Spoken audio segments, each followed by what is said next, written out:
Good morning all of you and all the best for your exam. So अभी exam आ गई है तो रिवीजन करें। So let's start revision of chapter number 9, reproduction in animals. So quick review. Reproduction, the process through which living beings produce new young ones of their own kind, it's called reproduction. यह है reproduction की definition. Then it is essential for, ये essential किस चीज़ के लिए है? The continuation of species, then addition of new species and replacement of dead organism. Then transfer of variation from one generation to another generation. ये main reasons है जिसके लिए क्या है, reproduction is essential.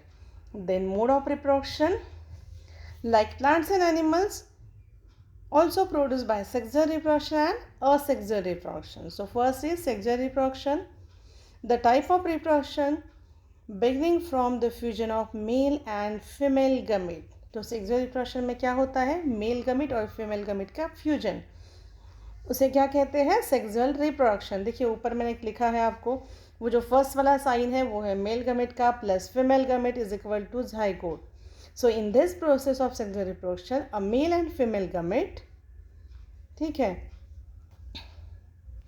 Fuse to form a single cell, उसे हम कहते हैं zygote, and then this zygote develop into an adult similar to parents.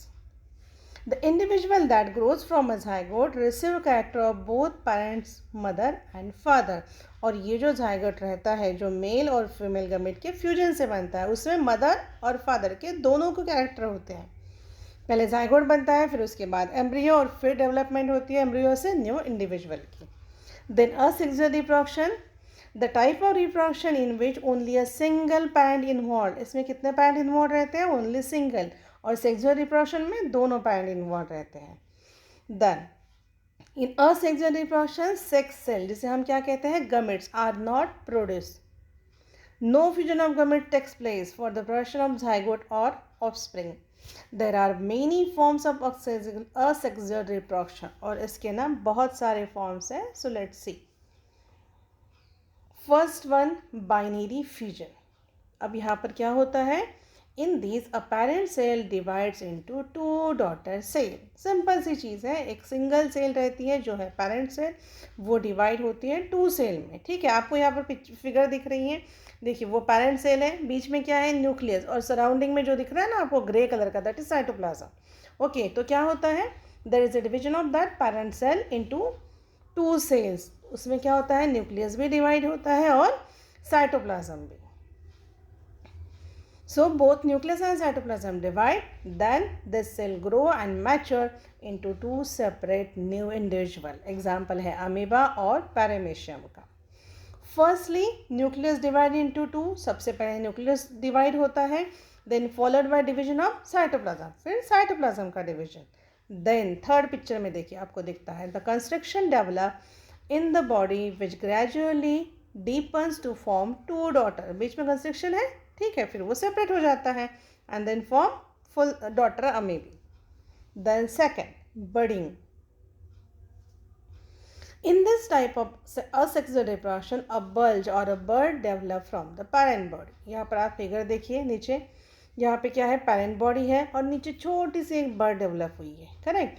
This bird enlarge, यही जो बर्ड है वो क्या होती है, एनलार्ज होती है और फिर पेरेंट सेल से डिटैच हो जाती है. This bird enlarges, gets detached from the parent और फिर develop into a similar identical organism. Same to same duplicate copy बनती है parents की and can live independently when separated from the parent. Okay, example है hydra और east. आप picture में अच्छे से देखिए, आपको समझ में आ जाएगा. Then significance क्या है इसका, significance of asexual reproduction. It is an easy and quicker method of reproduction. Then as only single parent involved रहता है इसमें, so genetic constitution of the species is preserved. मैंने कहा था ना, पेरेंट सेल से एकदम डुप्लीकेट रहती है, उसके जैसे ही रहती है डॉटर सेल. इसलिए क्या होता है, जो भी जेनेटिक कॉन्स्टिट्यूशन पेरेंट सेल का रहता है वही क्या मिलता है हमें, वही डॉटर सेल में मिलता है.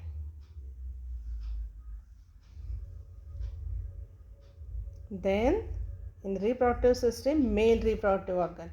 Male human reproductive organs contain, अब इसमें क्या क्या है, first a pair of testis, आप ना पिक्चर में देखते जाइए, वहाँ पर आपको दिखेगा 2 sperm ducts and a penis. Then the testes produce the male gametes, which we call sperms. Then the sperm duct carries sperm to the penis. The penis is used for ejecting sperms and also passing urine. The tail in sperm helps in movement of the sperm to reach the egg in the female sex organ. Then a human sperm is unicellular, has a head, a middle piece and a tail. अब यहाँ पर ना सबसे main आप picture देखिए, ठीक है। Picture में आपको दिख रहे हैं सारी चीज़ें, यहाँ पर जो भी है मेल रिप्रोडक्टिव ऑर्गन जो है वो आपको सब यहाँ पर दिख रहे हैं, ठीक है। सो फर्स्ट पॉइंट हमारा क्या था, पेयर ऑफ टेस्टिस। देखो पिक्चर में दिख रहे हैं टेस्टिस, उसको दो पाइप के जैसे जो ज्वाइन किया है वो क्या है, वही है स्पर्म डक्ट, जिसमें स्पर्म कैरी किए जाते हैं। देन अब यहाँ पर भी जो स्पर्म फॉर्म होता है उसका स्ट्रक्चर कैसा रहता है, ऊपर वाला पोर्शन क्या है, head, then middle piece and then tail. Tail किस चीज़ के लिए काम में आती है, फॉर मूवमेंट। और ये जो रहता है human sperm is the unicellular, unicellular मतलब single celled. Then female reproductive organ, female human reproductive organ contains first a pair of ovaries, दिख रहा है दोनों साइड में ओवरीज हैं, यस। और ये इनका क्या काम है, प्रोड्यूस फीमेल गमेट्स, जिसे हम क्या कहते हैं, ओवा और एग्स। देन ओविडक्ट, वहीं पर देखिए आप ओवरी के ऊपर ओविडक्ट है, ठीक है, इसे हम कहते हैं fallopian tube. A single mature egg is release into the oviduct by one of the ovaries every month. Her month में क्या होता है, दोनों में से एक ओवरी से वहाँ पर एक मैच्योर एग रिलीज होता है। देन यूटेरस, बीच वाला जो पोर्शन है that is uterus. Uterus is the part where development of the baby takes place. ये जो यूटेरस है यहाँ पर क्या होता है, बेबी की डेवलपमेंट होती है। Then egg, like a sperm and egg is also single cell, ये भी सिंगल सेल है और ये क्या है, फीमेल गमेट। जैसे स्पर्म क्या है, मेल गमेट। सो एग में क्या क्या रहता है, देखो, it contains nucleus and cytoplasm. The egg may be very small as in humans but much larger as in duck and hens, and ostrich egg is largest, ठीक है। Then fertilization, the fusion of a sperm with an egg, उसे कहते हैं fertilization। अब यहाँ पर आपको egg दिख रहा है, human ovum, correct. Then sperm का स्ट्रक्चर भी हमने पढ़ा है, इन दोनों का जो फ्यूजन होता है उस प्रोसेस को क्या कहते हैं हम लोग, fertilization। During fertilization, the nuclei of sperm and the egg fuse to form a single nucleus। अब आप यहाँ पर नीचे पिक्चर में देखिए जहाँ पे फर्टिलाइजेशन दिया है, देखिए बीच में क्या है, एक ओवम है, उसमें एक न्यूक्लियस है और वहाँ पे स्पर्म्स क्या कर रहे हैं, एंट्री। तो यहाँ पर एक ही स्पर्म एंटर करता है, ठीक है, एक ही स्पर्म एंटर करता है और क्या करता है, अपना न्यूक्लियस जो है वो उसमें रिलीज कर देता है। देन वो जो न्यूक्लियाई है फ्रॉम स्पर्म वाला न्यूक्लियाई और ये यस एग्स वाला न्यूक्लियस, ये दोनों भी क्या होते हैं, फ्यूज होते हैं और क्या फॉर्म करते हैं, single nucleus. This results in the formation of fertilize egg, जिसे हम कहते हैं जाइगोट। और फिर जाइगोट से क्या बनता है, एम्ब्रियो। यहाँ पर देखो मैंने यहाँ पर पेंसिल से लिखा है, फर्टिलाइजेशन, स्पर्म प्लस एग, उनका फ्यूजन, देन क्या फॉर्म होता है, जाइगोट। फिर जाइगोट से क्या फॉर्म होता है, embryo, then development of embryo.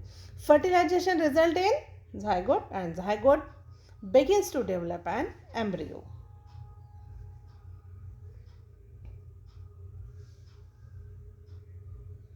This cell begin to form groups that develop into different tissues and organ. This developed structure is called embryo. अभी हमने कहा ना कि न्यूक्लियस फ्यूज हो जाते हैं, फिर क्या होता है, formation of zygote and then embryo. फिर क्या होता है, ये जो एम्ब्रियो की सेल है वो हर सेल अलग अलग टिश्यू, अलग अलग ऑर्गन फॉर्म करने में जुड़ जाती है। और एम्ब्रियो की पूरी डेवलपमेंट कहाँ पर होती है, embryo continues to develop in the uterus. ध्यान में हम लोगों ने देखा था, देखिए फीमेल रिप्रोडक्टिव स्ट्रक्चर में यूटेरस में क्या होता है, बेबी की development. The stage of the embryo in which all the body parts can be identified is called foetus. अब ये जो एम्ब्रियो है ना, ये डेवलप होता है और धीरे धीरे उससे बॉडी पार्ट बनते हैं। जब वो धीरे धीरे आइडेंटिफाई होने लगते हैं तब हम उसे क्या कहते हैं, foetus. When development of foetus is complete, जब फीटस की डेवलपमेंट कंप्लीट हो जाती है, within 9 months the mother gives birth to a baby. यहाँ पर देखो जाइगोट की फिगर भी दी है, फ्यूजिंग ऑफ दो न्यूक्लियस का फ्यूजन हुआ है और देन फॉर्मेशन ऑफ जाइगोट। चलिए नेक्स्ट पॉइंट क्या है हमारा, life cycle of animals. Sexual reproducing animals start their life from zygote. ठीक है, अभी हमने देखा कि जाइगोट फॉर्मेशन होता है, which develops into embryo that grows into a mature adult. The adult produce sex cells, egg and sperm, and then the fusion of sperm and eggs again form zygote, और फिर ये ऐसी life cycle हमेशा चलती रहती है। In some animals the young ones may look very different from the adult. ठीक है, for example in case of frog, fertilized egg develop into tadpole which later develops into adult frog. अभी ना आप लोगों ने ना मेटामॉर्फोसिस सुना होगा टर्म, ठीक है, बटरफ्लाई की लाइफ साइकिल भी आप लोगों ने देखी होगी, और ये फ्रॉग की भी देखो। अब यहाँ पर आप देखो इनके जो बच्चे रहते हैं ना छोटे वाले, ये एडल्ट से कहीं पर भी मैच नहीं करते हैं, एकदम ड्रास्टिक चेंज रहता है उनमें। जैसे यहाँ पर देखो लाइफ साइकिल ऑफ फ्रॉग दिया है, पहले क्या रहते हैं एग्स, देन एम्ब्रियो, फिर क्या निकलता है टैडपोल। देखो अभी ये टैडपोल, एग्स और एडल्ट फ्रॉग देखो, ठीक है, सब डिफरेंट है। फिर क्या होता है, धीरे धीरे इनकी डेवलपमेंट होती है, front legs break through the start of pulmonary breathing, फिर धीरे धीरे वो कहाँ और देखा इनकी इनकी जो टेल है वो धीरे धीरे गायब होती जाती है। देन टैडपोल फ्रॉग, और फिर है एडल्ट। अब जस्ट सी एडल्ट फ्रॉग जो है वो और ये टैडपोल जो है, इसमें कोई भी सिमिलरिटी है, कुछ भी नहीं है। Then next note the terms, ये ना बहुत इंपॉर्टेंट पोर्शन है आपके लिए। Gametes, the special reproductive cell form by male and female individual, जो क्या करते हैं, that takes part in sexual reproduction is called gametes, और इनका नेचर रहता है हैप्लॉइड। देन मतलब उनके इसमें एक क्रोमोसोम सेट प्रेजेंट रहता है, उसे कहते हैं हैप्लॉइड। देन मेल गमेट्स को क्या कहते हैं हम लोग, स्पर्म, और फीमेल गमेट्स को एग्स और ovum. Okay, second thing internal fertilization which takes place inside the body of female। internal मतलब अंदर होगा fertilization, ठीक है, उसे कहेंगे हम लोग internal fertilization। एग्जाम्पल है as in human, dog, cows and birds। then third one external fertilization। अब ये external है मतलब क्या होगा, outside of the body। yes, fertilization which takes place outside the body of female is called external fertilization। it is very common in aquatic animals जैसे fish, starfish, amphibians। then IVF or in vitro fertilization, the fertilization of an egg that takes place outside the body in a test tube। fertilization होता है, ठीक है, लेकिन कहाँ पर होता है, आउटसाइड द बॉडी, लेकिन किस में, टेस्ट ट्यूब में। और इन एनी अदर apparatus जिसे हम कहते हैं इन विट्रो फर्टिलाइजेशन, वो पूरा अंडर कंट्रोल रहता है। Then test tube babies, in this technique fresh release egg and sperm are put together for a few hours for IVF। अब इस टेक्निक में क्या किया जाता है, एक फ्रेश एग और एक स्पर्म जो रहता है, इनको साथ में रख देते हैं फॉर फ्यूजन के लिए। देन इन केस फर्टिलाइजेशन, अगर फर्टिलाइजेशन हुआ तो क्या फॉर्म होता है, जाइगोट, फिर जाइगोट से क्या होगा, एम्ब्रियो, एंड देन धीरे धीरे यस बेबी फॉर्म होता है। So in case fertilization occurs, the zygote is allowed to develop for about a week. Fertilization होने देते हैं, जाइगोट को एक वीक तक वहाँ पर डेवलप होने देते हैं। Then place in the uterus of the mother, फिर मदर के यूटेरस में उसे डाल देते हैं। Complete development takes place in the uterus and the baby is born like any other normal baby। सिर्फ फर्टिलाइजेशन क्या होता है, बाहर होता है टेस्ट ट्यूब में, बाकी बच्चे की जो डेवलपमेंट है वो मम्मा के यूटेरस में होती है। The term test tube babies is misleading because babies can not grow in a test tube. Babies test tube में ग्रो नहीं होते हैं, correct. Then embryo, the stage when cells produced by the division of zygote begins to form a group that develop into a different tissue and organs of the body, which term as embryo। then viviparous, the animals such as dog, lion, elephant, cat, ये क्या करते हैं, which give birth to young ones, yes, उन्हें कहते हैं viviparous। अब oviparous मतलब animals such as lizard, butterfly, crow and hen, ये क्या करते हैं, lays eggs that hatch and give rise to young ones, उन्हें कहते हैं oviparous। then metamorphosis, हम लोगों ने पढ़ी, देखी है ये वाली टर्म? यस, कहाँ पर पढ़ी थी? लाइफ साइकिल ऑफ फ्रॉग में बताया था मैंने आपको। The process of transformation of larva to an adult through a series of drastic change, जिसे हम कहते हैं मेटामॉर्फोसिस। और एग्जाम्पल है किसकी लाइफ साइकिल है? Frog, silkworm and butterfly. Then cloning,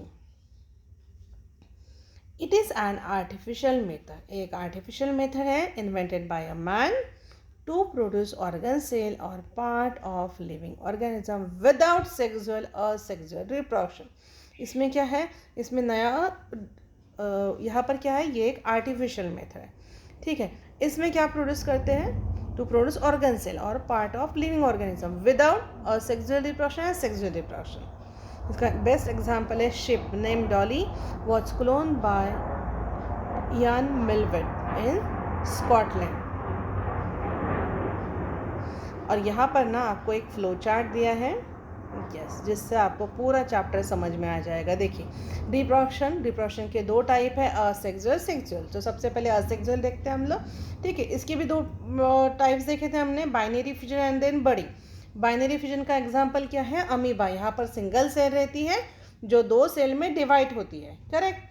then budding में क्या देखा था हमने? एक हाइड्रा की फिगर थी, और क्या होता है? एक छोटा सा बर्ड डेवलप होता है, धीरे धीरे वो क्या होता है? डेवलप होता है। Then detach from the plant body, parent body, and then grow individually, okay.